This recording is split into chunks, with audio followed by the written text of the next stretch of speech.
SAG strike. Avatar and Gladiator sequels look set to be hit as actors walk out.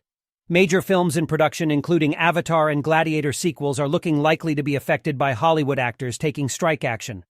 Promotional events such as red carpet premieres will also be affected, such as Disney film Haunted Mansion, released later this month. Events including the Emmys and Comic-Con may be rescheduled or scaled back. In the industry's biggest shutdown for over 60 years, some 160,000 performers stopped work at midnight in LA. The announcement followed similar strike action from the Writers Guild of America, WGA, and brought most U.S. film and TV productions to a halt. The Screen Actors Guild, SAG, wants streaming giants to agree to a fairer split of profits and better working conditions. It also wants to protect actors from being usurped by digital replicas. The union is seeking guarantees that artificial intelligence, AI, and computer-generated faces and voices will not be used to replace actors. While the strike lasts, actors cannot appear in films or even promote movies that they have already made. Actors Cillian Murphy, Matt Damon, and Emily Blunt left the premiere of Christopher Nolan's Oppenheimer in London on Thursday night as the strike was declared. The film's director, Christopher Nolan, told the cinema audience that they were off to write their picket signs, adding that he supported them in their struggle. For films in production, the strike means a large portion of work will become impossible. Even in cases in which filming has already been completed, actors will be unavailable for reshoots and other essential elements of the filmmaking process. TV shows that are still being filmed will also largely have to stop, although in some cases side deals could be struck between performers and producers to allow work to continue. Several actors took to Instagram to voice their support for the strike, including Better Call Saul star Bob Odenkirk, Sex and the City's Cynthia Nixon, and Hollywood veteran Jamie Lee Curtis. Picketing will begin on Friday morning outside the California headquarters of Netflix, before moving on to Paramount, Warner Bros., and Disney.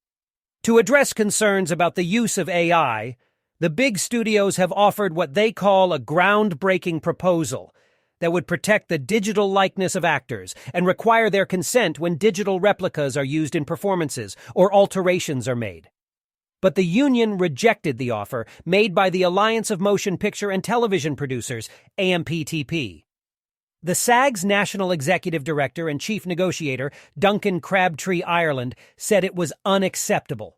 They proposed that our background performers should be able to be scanned, get paid for one day's pay, and their company should own that scan of their image, their likeness, and should be able to use it for the rest of eternity, he said. If you think that's a groundbreaking proposal, I suggest you think again.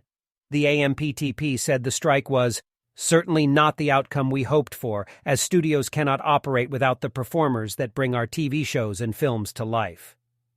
The union has regrettably chosen a path that will lead to financial hardship for countless thousands of people who depend on the industry.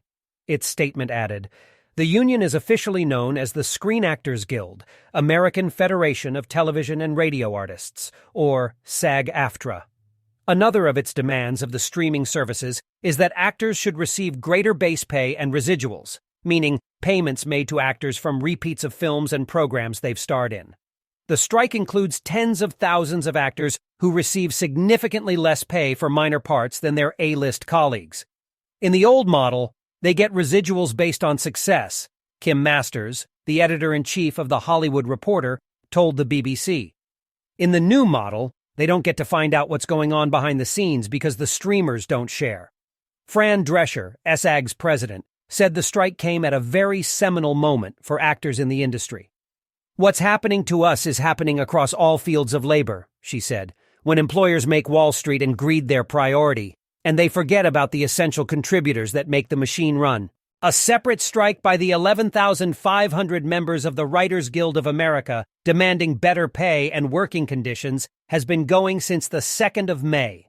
Some writers have turned to projects that are not covered by the contract between the Guild and the Alliance of Motion Picture and Television Producers.